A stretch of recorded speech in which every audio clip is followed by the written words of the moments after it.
महाविकास आघाडी आमदारांच्या मतदारसंघामध्ये मुस्लिम दुबार मतदार असल्याचा आरोप आशिष शेलार यांनी केलाय। आशिष शेलार यांनी पत्रकार परिषदेमध्ये याद्या वाचून दाखवल्या। यामध्ये रोहित पवार, पटोले, जितेंद्र आव्हाड, सुनील प्रभू यासारख्या काही आमदारांच्या मतदारसंघांचा समावेश आहे। यानंतर ठाकरेंनी सुद्धा पत्रकार परिषद घेत शेलारांवर हल्लाबोल केलाय।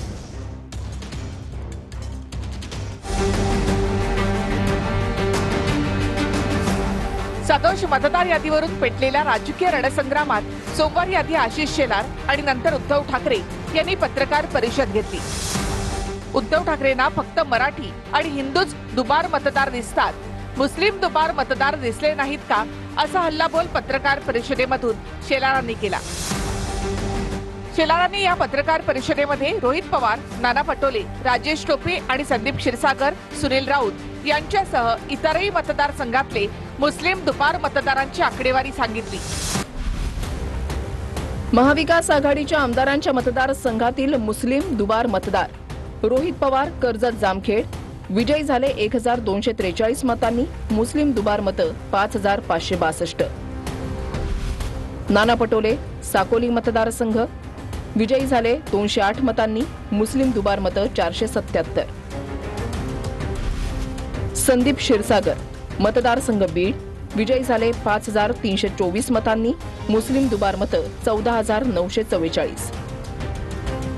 जितेंद्र आव्हाड मतदारसंघ मुंब्रा विजयी झाले 96228 मतांनी, मुस्लिम दुबार मतं 30601। उत्तम जानकर मतदारसंघ माळशिरस विजयी झाले 13147 मतांनी, मुस्लिम दुबार मतं 4399। वरुण सरदेसाई मतदारसंघ वांद्रे पूर्व दुबार मुस्लिम मतं 13313। सुनील राऊत विक्रोळी मतदारसंघ दुबार मुस्लिम मतं 3450। घनसावंगी विधानसभा मतदारसंघ राजेश टोपे 11751 दुबार मुस्लिम मतं, केवळ 2309 मतांनी इथे शिवसेना निवडून आली। लातूर शहर अमित देशमुख 20613 दुबार मुस्लिम मतं। धारावी ज्योती गायकवाड 10689 दुबार मुस्लिम मतं। मुंबादेवी अमीन पटेल 11126 दुबार मुस्लिम मतं। उत्तर नागपूर नितीन राऊत 8342 दुबार मुस्लिम मतं।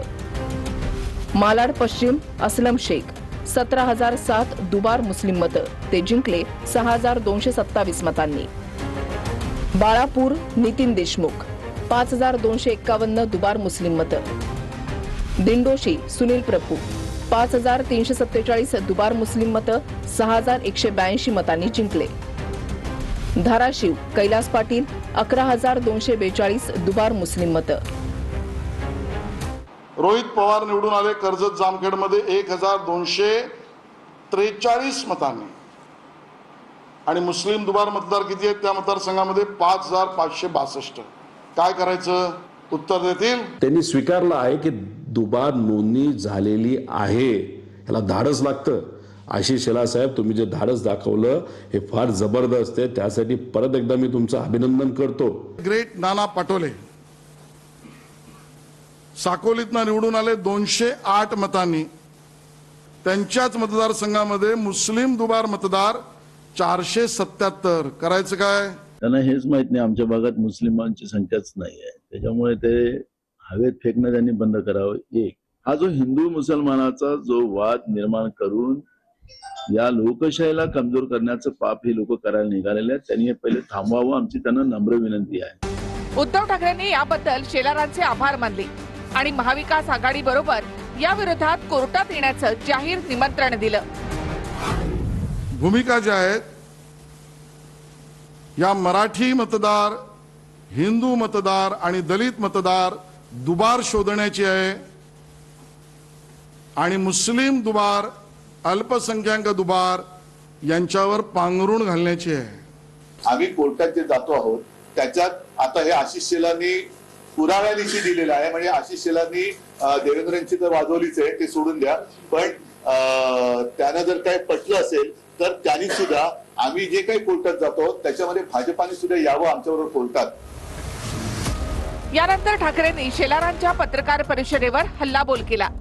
शेलारांनी फडणवीसांना पप्पू ठरवल्याचं वक्तव्य यावेळी ठाकरेंनी केलं. याआधी फडणवीसांनी आदित्य ठाकरेंच्या मतचोरीच्या सादरीकरणावरून पप्पू म्हणू नये असा सल्ला दिला होता. माझी अशी अपेक्षा होती, आदित्य ठाकरेंनी मी महाराष्ट्राचा पप्पू आहे असं प्रदर्शन हे करू नये अशी माझी अपेक्षा होती. कारण मला वाटत नाही की ते महाराष्ट्राचे पप्पू आहेत. मी काही त्यांना म्हणतही नाही. आशिष शेलार, मी खरं त्यांच्यावरती कधी बोलत नाही, पण आज मी त्यांचं जाहीर अभिनंदन करतोय, कारण त्यांनी नकळत देवेंद्र फडणवीसांना पप्पू ठरवलेलं आहे. कारण हे मानतच नव्हते, त्याच्यामुळे महाराष्ट्राचं पप्पू म्हणून त्यांनी फडणवीसांना बोलण्याचं धाडस दाखवलंय.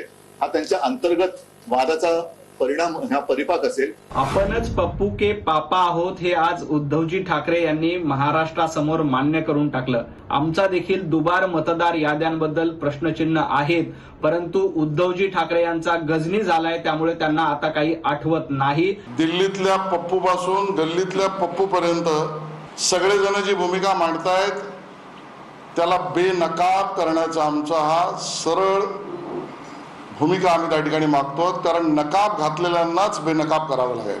उद्धव ठाकरे स्वतःच राहुल गांधीच्या भूमिकेमध्ये आहे. मागे आदित्य ठाकरेजींनी राहुल गांधीचा पाळा वाचला. आता राहुल गांधीचं स्वीकारलं आदित्य ठाकरेंनी आणि राहुल गांधीचंच वर्तन स्वीकारलं उद्धव ठाकरेंनी. पप्पू कोण आहे तुम्हाला माहित पडलं. महाराष्ट्राला माहित आहे पप्पू कोण आहे. 1 जुलैनंतर 18 वर्ष झालेल्यांची नोंदणी न करण्यावरून ठाकरेंनी आयोगाला धारेवर धरलंय. 1 जुलै ही कट ऑफ डेट ठेवलेली आहे. 1 जुलै नंतर 18 वर्षाची जी मुलं आणि मुली झालेली आहेत त्यांचा मतदानाचा अधिकार या निवडणुकीला वापरता येणार नाहीये. तुम्ही जगभर बघता आहात की याच वयातली मुलं ही रस्त्यावरती येतात आणि क्रांती करतात, ज्यांना आपण जेनझी म्हणतो.